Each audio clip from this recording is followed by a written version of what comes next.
Hi, I'm Ian Mulvany. That's my Twitter handle. I'm head of product innovation at Sage Publishing. It took me about a year to figure out the name of the company, but there it is, Sage Publishing.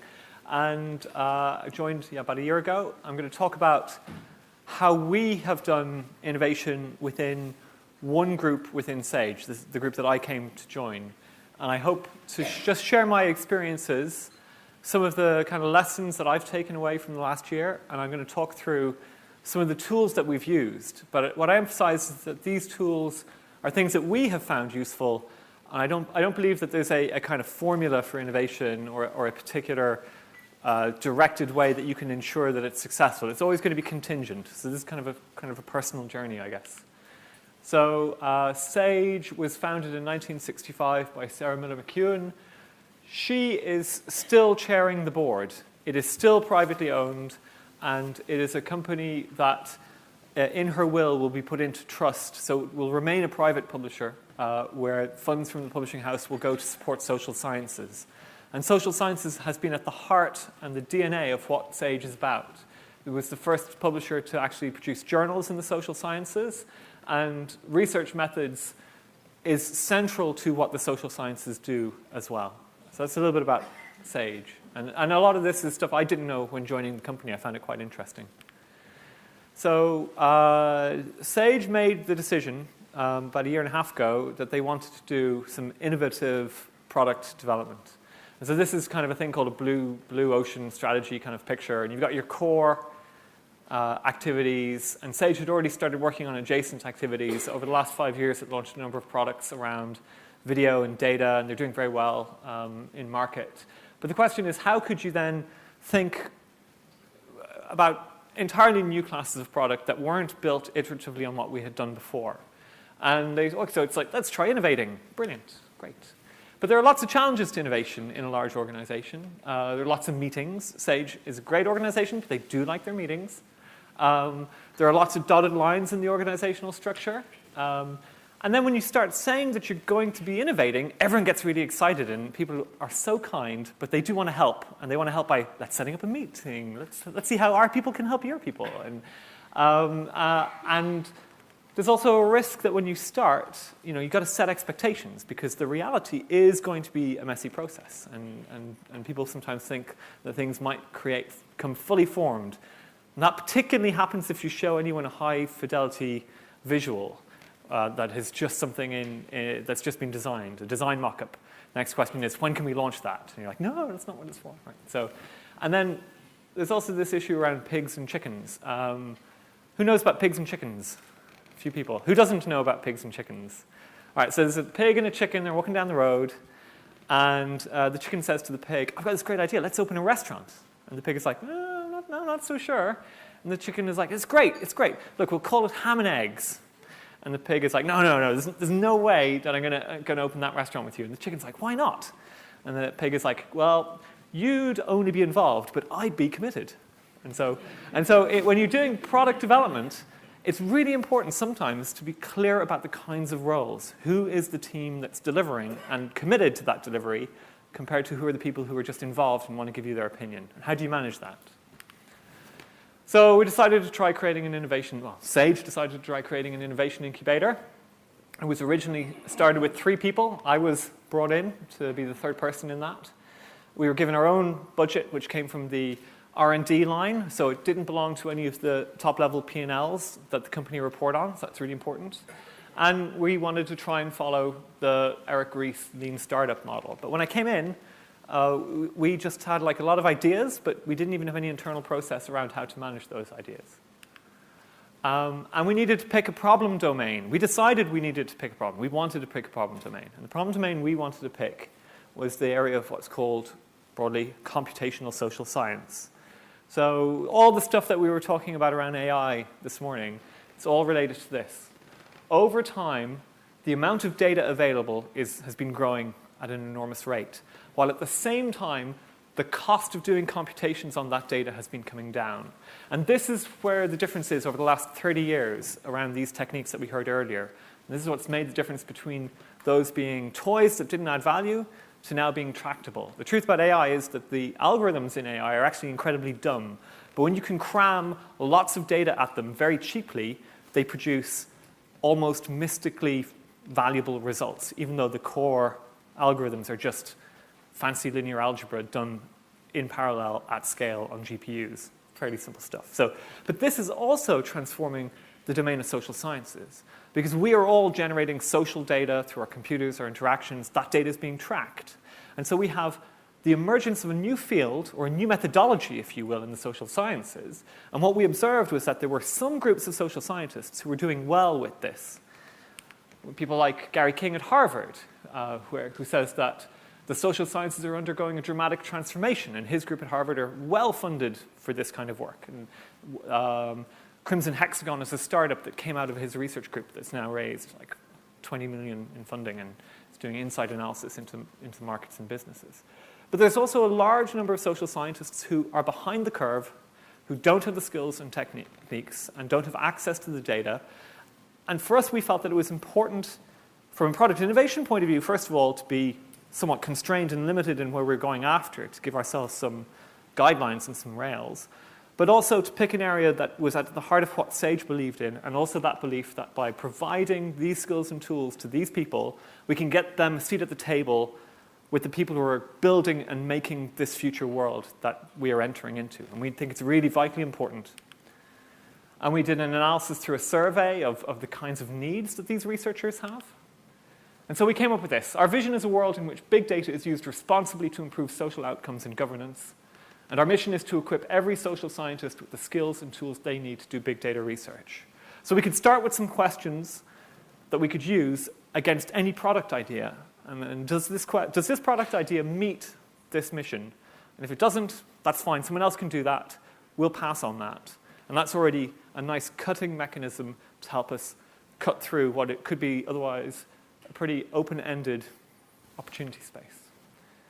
So now I'm going to get on to the bit where I talk about how we do innovation. I've tried to explain to you a little bit about why Sage was interested in this, about why we picked this particular domain.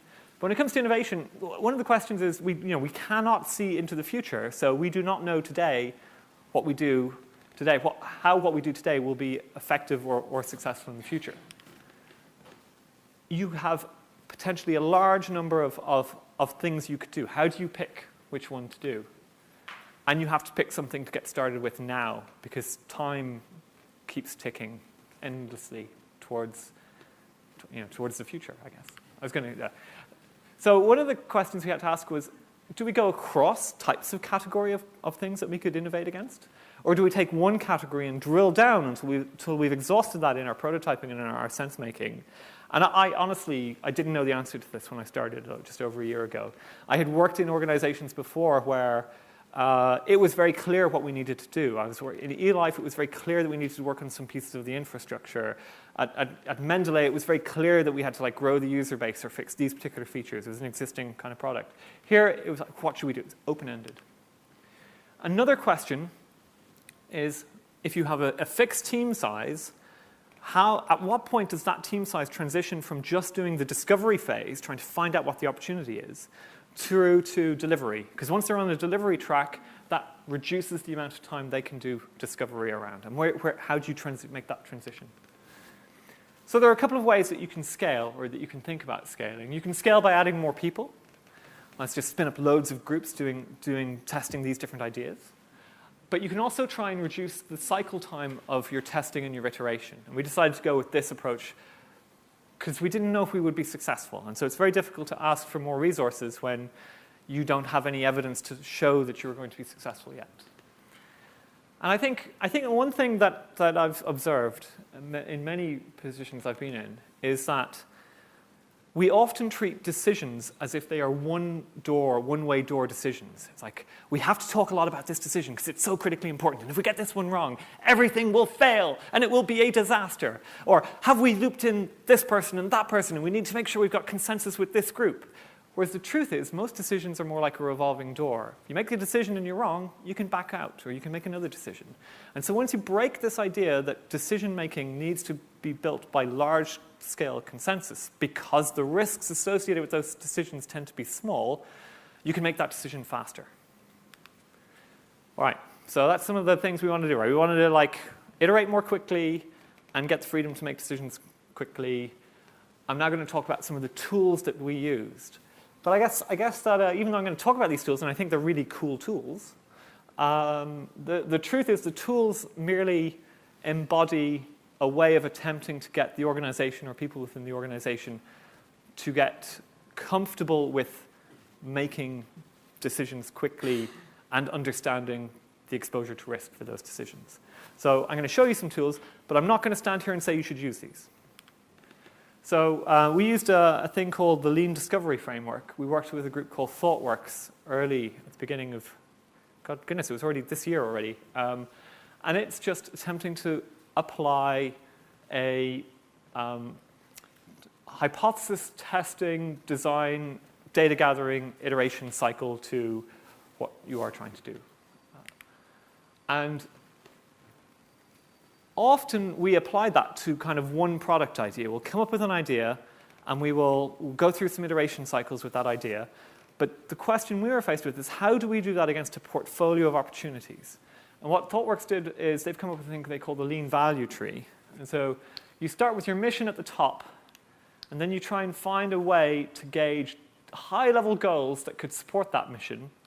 And then you sort of say, for any of those goals, which we have hopefully tried to rank based on even loose evidence gathering or loose evidence basis, what kind of things could support that goal, and then what are the individual products or service at that bet that could support that goal that moves us in the direction of that mission. And I'll try and ground that by giving a specific example. So this was our mission again: equip every social scientist with the skills and tools they need to do big data research. And our survey told us that people needed help with skills, they needed help with the tooling around big data. There was some evidence that they needed help around gaining collaborations, and some evidence that they were having challenges accessing data or working with data in the social sciences. And so we just picked one of these. We did a rank ordering of these, and we came up with the idea that collaboration was the area where we might be able to provide benefit. And so we thought, like, at a bet level, collaborations could be where we identify problems that people are interested in, and they come together to collaborate around the problem. Or we thought you could get people together and ask them to identify the problem themselves. That's flipping of that. So it's the same goal level, but a different kind of a bet in terms of the positioning of what that would be as a product. Or maybe the problem was that people were collaborating, but we could help them collaborate more effectively. Or maybe the problem was collaborations were happening effectively, but they were getting hidden in the literature. And if we could improve how successful those collaborations were happening, we could try and change this. And we went through, and we came up with an idea, and we tested our hypotheses, and we found that we were completely wrong with our hypotheses. So we pivoted away from the collaboration idea to a different idea. But this is the kind of structure of how you put together the ranking of these different bets towards a goal that you're trying to drive. So we want all of those goals to have some kind of tentative metrics that we can measure them against. And the other thing is, even if you can't confirm those metrics, at least write something down to give yourself a sense of how you could relatively rank two different goal classes. And ask questions like, even order of magnitude questions. Will this product affect 100 people in market, 1,000 people, 10,000 people, 100,000 people? And getting order of magnitude estimates against these things is quite easy. You can almost do it intuitively. And that can help you answer that actually this goal area is likely only to get to, say, 500 institutional customers. Whereas this goal area could potentially affect 10,000 social science researchers. Therefore, we'll trend towards the one where we may have most impact towards our mission. And this is kind of where we believe at the moment. We believe that at the moment, maybe 6.5% of social science researchers, based on our survey data, are interested in working with data at scale, big data, if you like. And our hypothesis is that's going to be at least 50% in 10 years. And so, we've got a line that we can measure our success against. Even if it's a bit made up, it means we have something that we can use to interrogate our work as we do it. This is another tool that we've used. This is a tool called the Lean Canvas. And so here, where we identify one particular product that we want to test, this is kind of like a business model canvas, but with a focus towards trying to prioritize the unique value proposition of that. And you can take a product idea and very quickly test all of the core like the core architecture of how that product will work, the costs, the revenue model, the channels that it's going to get to market in. Is it really solving the problems of the people who are analyzing, who want to use it? And can you provide a uniqueness with that product proposition compared to other things in market? Now, it might sound quite fancy, but it can, oh, sorry, I have a transition in there by mistake, but so look very closely. There, it's gone. So the point is, it might, like, when I put it out on a nice slide deck, it might look quite fancy, but it can be done in a very lo-fi kind of a way in an afternoon with a bunch of sticky notes. And already with like just 2 or 3 people in the room, you can get to a very solid understanding of whether your product idea stands up or fails. And that can be the first type of test or iteration that you try with something that you're ranking in this lean value tree. And then you can take the assumptions against those parts of that lean canvas and figure out how to create tests and identify the most critical assumptions. And once you've identified the areas that are the most critical assumptions, you try and build quick iterative tests to see whether you get any evidence on whether you should proceed with that product idea. Another tool that we've used, has anybody here used Pirate Metrics? Hands up if you've used Pirate Metrics. Okay, hands up if you've never heard about Pirate Metrics. Oh, okay, so Pirate Metrics are really cool. They stand for acquisition, activation, retention, referral, and revenue. And if you say that in one go, it goes, "Arr!" And that's where the name comes from, Pirate Metrics. But it's a nice way of just understanding what the conversion funnel might be from a particular channel that you bring to market. And this, again, you apply a kind of order of magnitude calculation to something like this, which is, if we get a certain conversion rate, how many of those people do we actually need to reach in market to make this a viable product within a year? And does it turn out, like, for example, does it turn out that we would need to reach more people than are in North America? In that case, it might be not a viable product idea. Okay. But again, so we did an experiment on, we pivoted from collaboration to providing resources around skills. And we created a small landing page experiment around seeing if people would be interested in taking courses to learn about data science. None of these courses existed when we built this page. And we just put an arbitrary price point on here, and we put a version of this page with no pricing and measured the difference in engagement between those 2 pages to help uncover what that funnel might look like. So we built that in a day. And within 5 days, we had sent out the email campaign and analyzed the results. So it was quite a quick way to do that experiment. These are the results of that. I look at these a lot. The result was we got the evidence to go to the business to try and produce online courses. We launched these courses. We got sign-off in February, and the first courses launched in September. And we built the entire platform, got our partners, made the announcement, created the sales processes, which was kind of fun, doing that without integrating properly within Sage, and now figuring things out, but that's okay. And here are some of the amazing team that helped make that happen. And we've tested that hypothesis that researchers will pay for these kinds of skills from somebody like Sage. We've had over 100 people taking the courses so far. Okay, so I'm going to get to the end now. I'm going to talk about some of the lessons that we've learned through this process. Lessons about product and market. People really like compelling demos. So we built some compelling demos through a very lightweight process using Keynote. And when we showed them to the business, they wanted those things built immediately. So the demos, though, we used those with researchers to find out that the concepts behind those demos didn't resonate with the researchers. So we had something that was high fidelity that we showed the business, and the business said, we would really like you to build that already. And we said, we have proven that this has no business model, so can we just wait and not do that right now? But it's a really interesting balance, right? So like, you really want the product demo to be high fidelity so you get real feedback from your users, but you have to work really hard with your stakeholders about setting expectations around what the role that demo has for that uncovery. We discovered that one of our core assumptions around challenges to cross-disciplinary collaboration was wrong. We thought that it would be difficult for people to find collaborators between computer science and social sciences. Actually, it's very easy for them to find collaborations. It's just very hard for those collaborations to work well because they're such different types of languages that happen and practices, research practices that happen in those two disciplines. Yeah. We used a process called the Google Sprint process. Has anybody used this process? Quite a few people. This is a great process for within 5 days going from a problem that you might have that you want to test to having built a prototype for that problem and tested it with users. But what we also found was that this is a really good our takeaway from this is a really good process if you have a very well-defined problem with the product that you want to iterate on or improve.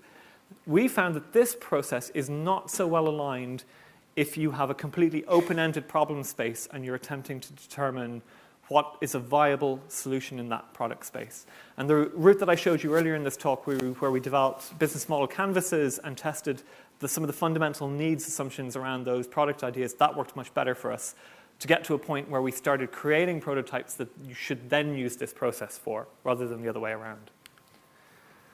Around team, one of the really key things for me is I came on board about a year ago, and I was continually getting messages from the business. There will be support for this process. There will be support for this project. And we as an internal team, the team building these things, we had that message. We knew that message. But when we pitched our first product idea, we had run the numbers, and we knew that it could take some time for it to break even, and we knew that it was going to cost a certain amount to build. And we were nervous when we pitched because we felt that the ROI on that product might not be as amazing as we would maybe like to present to the business. But the business immediately said, look, at the cost of build that you're thinking for this, why haven't you even started already? This is a low exposure of risk to us as an organization. We think we're going to learn so much from trying this that you should have started this product idea already. And so it wasn't until we had,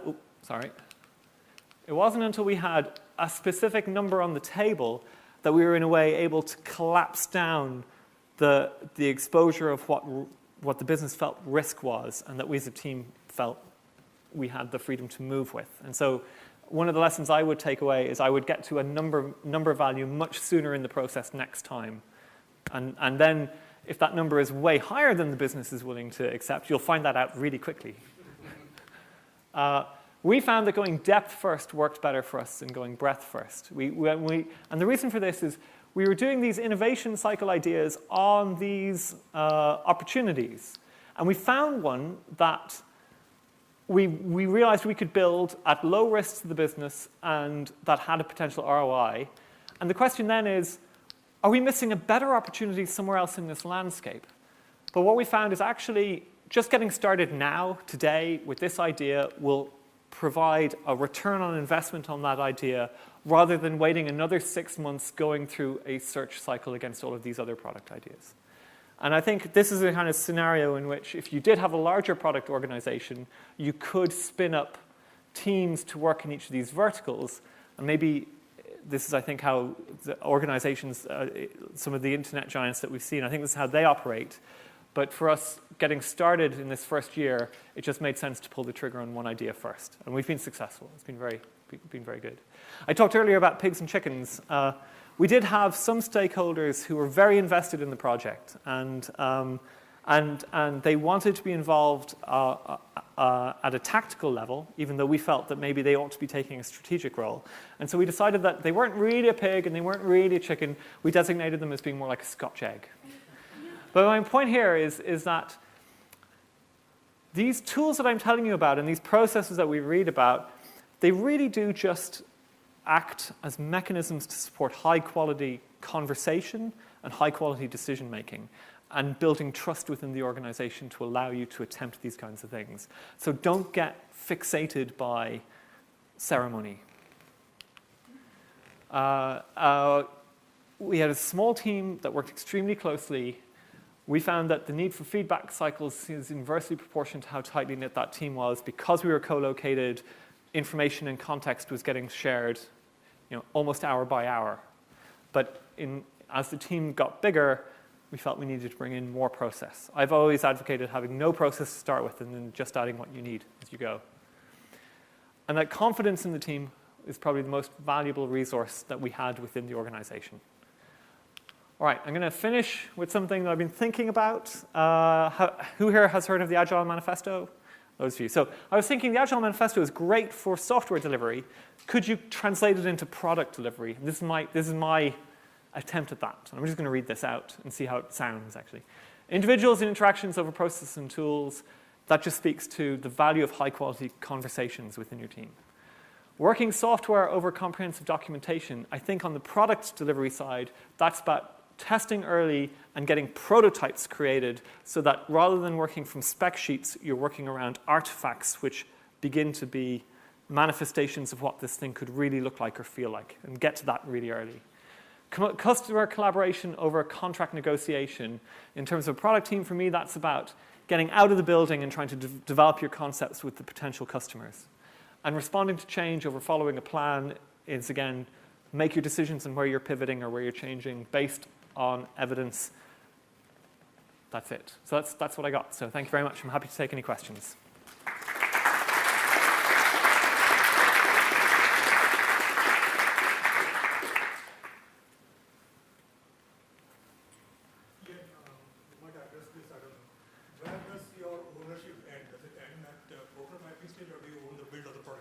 Yeah, it's a really good question. So actually, that comes down, I'm going to see how far.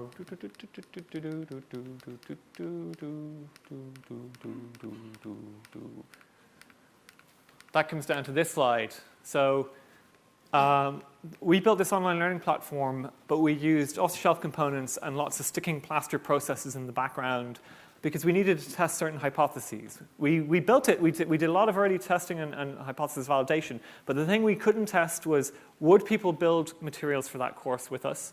Would academics pay for it? And would they get value after they took it? And so in its current manifestation, it remains a prototype product that is in existence for us to learn with. So in its current manifestation, it still belongs with our team, but our team has moved entirely from discovery into delivery mode and has been in that mode for pretty much the last 6 months, which has put a constraint on how we can innovate and think about other product ideas that we'd like to bring to market. So I'm trying to hire right now for a PM to help me with that. I have some interviews this week, but if they don't work out, maybe that job will go open again. However, we have an understanding that if we can prove this thing to be successful within the business, then our roadmap will be that we build a delivery team around that and then turn it into its own unit within Sage, and then this innovation group moves on and does the same kind of process again. However, I think there's one question that we haven't got to an answer to yet, which is how many new ideas are enough new ideas? At some point, I'm sure we will exhaust the level of interest of any organization in doing new product ideas. You want them to transition to being like Horizon 2 products and then Horizon 1 products.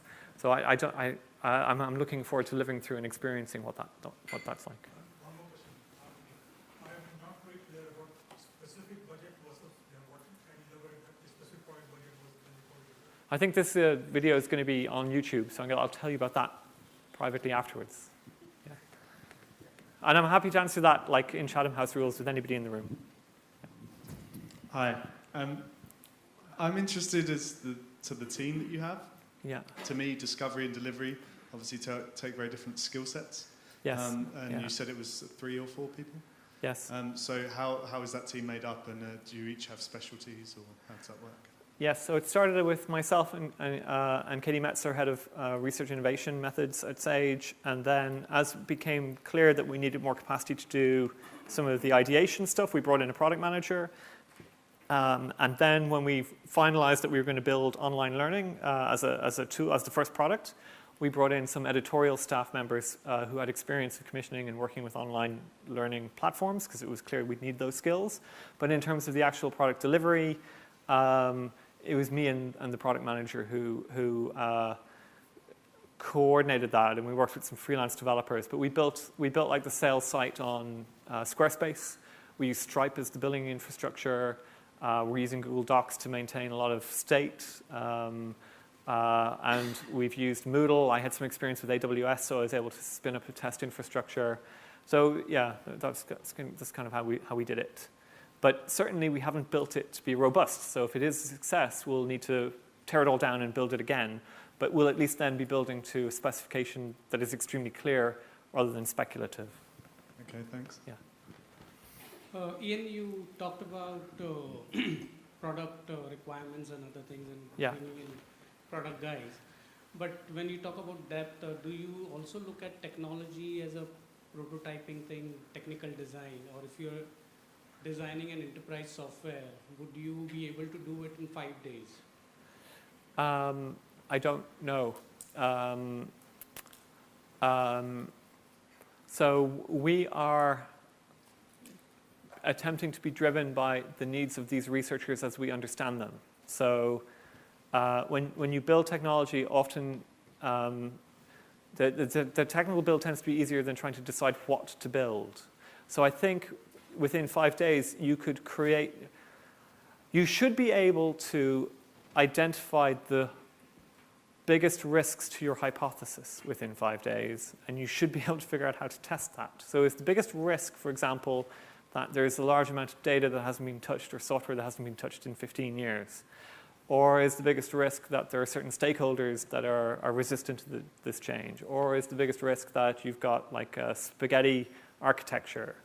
I don't think you would get the solution in 5 days, but I think you should plausibly be able to identify risks and understand how to test against the biggest risks in that kind of time frame.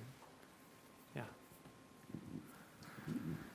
Hi, Ian. So you said you got ThoughtWorks in, I think, to help you out. What I was just wondering was how much time or effort did you spend explaining what you were doing to the rest of the business?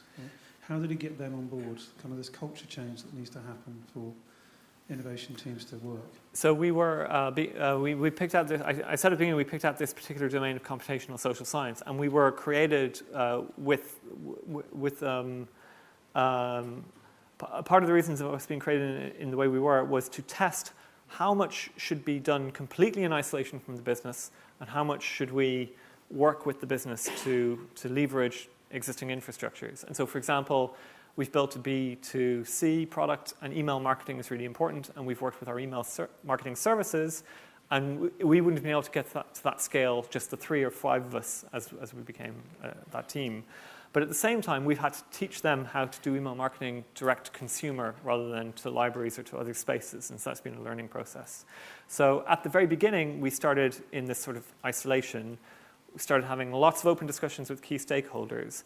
But in some of the ideation components, you would bring people in who were experts in their domain from across the business and have them participate in some of those workshops. And so what I began to observe was other teams within the organization doing retrospectives or trying out Lean Canvas or talking about some of the tools that we had used that have an Agile framework. It was front of mind at the beginning. How can we disseminate what we're doing, but at the same time do that without trying to be bogged down? And I don't think there wasn't like a playbook that we followed, but we tried to take opportunities where we could to share what we were doing. But at its heart really was executive buy-in at the very highest level to give us the freedom to try things in that way. We didn't have to pitch to get that, and that was hugely beneficial to this project. And I'm extremely grateful to Sage for that kind of support.